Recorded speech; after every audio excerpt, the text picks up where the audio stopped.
Hi, today is the 11th exercise, the first one in the third part. In the third part, we will have 4 exercises, and these assignments are meant to be repeated. So try to repeat them daily or a few times a week. You can repeat one exercise. You can repeat all of them. Let's say that you start first day with one and then the second day with other, and you do it on repeat, whichever you prefer. Or you can focus on one in one period and on the second one in second period for a week or 2 or 3, but repeat at least one of the assignment regularly.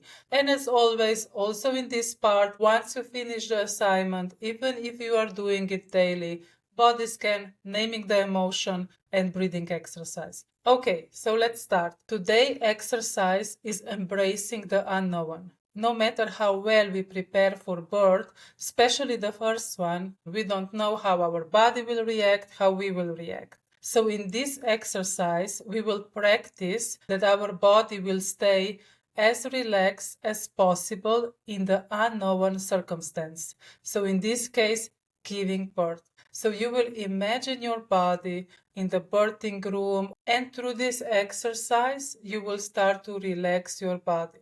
In this part, I will just explain how the exercise works, but I will have an audio visualization separately, so you can keep returning to this audio visualization and listen to it without distractions. Visualization is really interesting because our brain doesn't distinguish between reality and what is happening in our imagination. So if I imagine my body being relaxed in unknown circumstances, there is a strong chance that I will be relaxed in unknown circumstances. And sometimes in some countries, you can go and look at the hospital and you can go and look at the birthing room. So you will have a true visuals that you can use in this exercise. You can imagine this birthing room and yourself there trying to relax. Don't worry about it. I will lead you through this with the audio version of this exercise in a second part. But right now, let's test the theory together.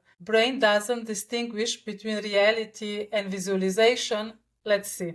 Imagine that you have a huge, juicy lemon in front of you.